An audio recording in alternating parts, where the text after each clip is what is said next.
Hi friends, welcome to Kavitha's kitchen. మీకు ఈరోజు the best keema ఉండల కుర్మా రెసిపీ చూపించబోతున్నానండి. రాయలసీమ అండ్ తెలంగాణలో చాలా ఎక్కువ కనబడుతుంది. ఎంత బాగుంటుందంటే దీని రుచి ఎంత తిన్నా ఇంకా తినాలనిపిస్తుంది. నేను చేస్తున్న ఈ రెసిపీ రైస్తో చాలా బాగుంటుంది. ఒకసారి ట్రై చేయండి. మీ ఫ్యామిలీ మొత్తం ఈ రెసిపీకి ఫిదా అయిపోతారు, నమ్మండి. అంత బాగుంటుంది, చాలా చక్కగా కుదురుతుంది. మరి ప్రాసెస్లోకి వెళ్దాం.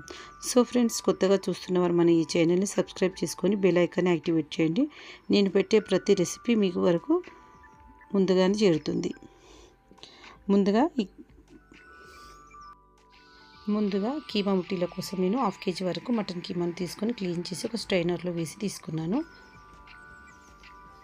స్ట్రైనర్లో వాటర్ మొత్తం మడిచే వరకు వేసి తర్వాత తీసి పెట్టుకున్నానండి. తర్వాత దీని కొరకు మసాలాను ప్రిపేర్ చేసుకోవాలి. ఆ మసాలాల కొరకు పుట్నాల పప్పు ఒక 1/2 కప్పు వరకు తీసుకోవాలండి. తర్వాత పల్లీలు ఒక 1/4 కప్పు వరకు తీసుకోవాలి.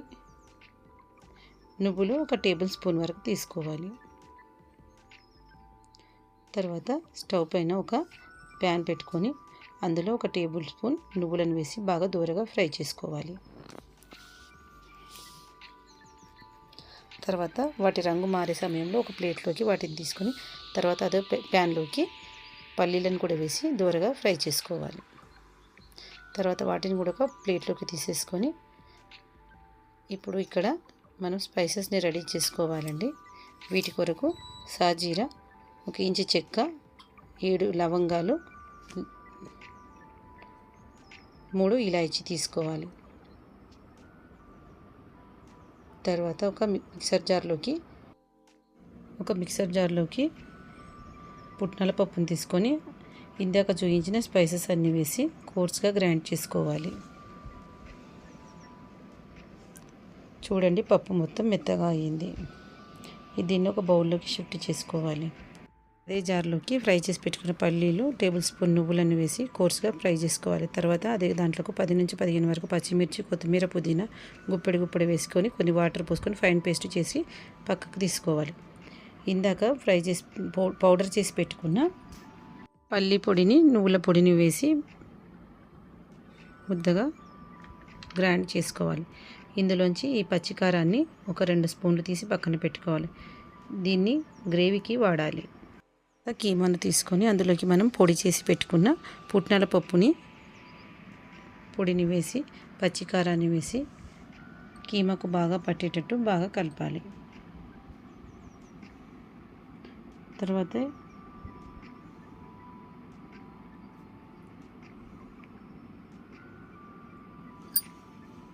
ఇదే టైంలో 1 టీ స్పూన్ వరకు అల్లం వెల్లుల్లి పేస్ట్ని వేసి సరిపడా ఉప్పును వేసి బాగా కలుపుకోవాలి.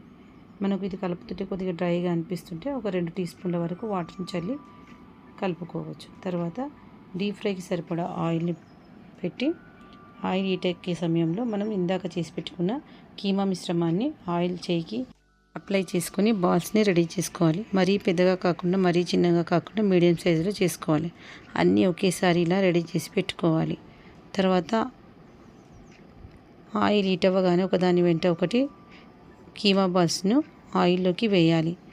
మంటను మీడియం ఫ్లేమ్లో పెట్టి 5 నుంచి 6 నిమిషాల వరకు ఇవి వేగుతాయండి. వీటిని టర్న్ చేస్తూ కలుపుకోవాలి, ఫ్రై చేసుకోవాలి. ఇలా ఫ్రై అయ్యాక వీటిని ఆయిల్ మొత్తం అరిసే వరకు పెట్టి తర్వాత వాటిని తీసి ఒక ప్లేట్లోకి వేసుకోవాలి. తర్వాత మిగతా వాటిని కూడా ఇలాగే వేసి అన్నీ ఫ్రై చేసుకోవాలి. అన్నీ గోల్డెన్ బ్రౌన్ రంగు వచ్చే వరకు ఫ్రై చేసుకొని వీటిని ఒక ప్లేట్లోకి తీసుకోవాలి.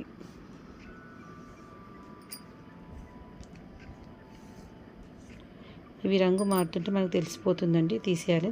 తర్వాత ఇందులో ఉన్న ఆయిల్ని తీసేసి కర్రీకి సరిపడా ఆయిల్ని పెట్టి ఇందాక తీసి పెట్టుకున్న పచ్చికారాన్ని ఇందులో వేసి బాగా కలుపుకోవాలి.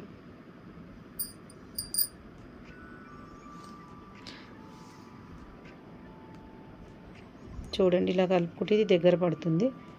తర్వాత ఇందులోకి ఒక 2 మీడియం సైజు టమాటోలను తీసుకొని ప్యూరీలా చేసుకొని ఇందులో యాడ్ చేసుకొని బాగా కలపాలి. టమాటా ముక్కలు కూడా వేయచ్చండి. టమాటా ప్యూరీ వేయడం వల్ల మనకు గ్రేవీ చాలా టేస్ట్ ఉంటుంది. తర్వాత 1 టీ స్పూన్ వరకు పసుపును వేసి రుచికి సరిపడా ఉప్పును వేసి బాగా కలపాలి. ఇందాక చేసి పెట్టుకున్న టమాటా ప్యూరీ జార్లోకి కొద్దిగా వాటర్ పోసినానండి. అది ఇందులోకి వేసేసా. తర్వాత ఒక 1 గ్లాస్ వరకు వాటర్ని యాడ్ చేసి ఇందులోకి యాడ్ చేసుకున్నాను. తర్వాత ఇందులోకి ఆయిల్ బయటికి వచ్చే సమయంలో మనం చేసి పెట్టుకున్న కీమా బాల్స్ని ఇందులోకి వేసి పైన కలుపుకోవాలి. తర్వాత కొత్తిమీర ఆకుని జల్లి స్టవ్ ఆఫ్ చేసుకొని డిష్ అవుట్ చేసుకోవాలి. చూడండి గ్రేవీ ఎంత బాగుందో. మరీ పలుచగా లేదు, మరీ గట్టిగా లేదు. ఇది రైస్లోకి, రోటీలోకి, పుల్కాలోకి చాలా సెట్ అవుతుందండి. రైస్లోకి అయితే పర్ఫెక్ట్ డిష్ అండి ఇది. చూడండి ఎలా వచ్చిందో. మీరు కూడా ట్రై చేసి చెప్పండి నాకు ఎలా వచ్చిందో ఫీడ్బ్యాక్. మీ ఫ్యామిలీ మెంబర్స్కి అందరికీ కర్రీ నచ్చుతుందండి. మీకు ఎలా వచ్చిందో ఒకసారి ట్రై చేసి నాకు కామెంట్ రూపంలో తెలియజేయండి. మీ కనుక ఈ రెసిపీ నచ్చినట్లయితే లైక్ చేయండి, షేర్ చేయండి, సబ్స్క్రైబ్ చేయడం మర్చిపోతురండి. సబ్స్క్రైబ్ చేస్తేనే నేను చేసే ప్రతి వంట మీ వరకు చేరుతుంది. Thanks for watching Kavitha's kitchen. Thank you.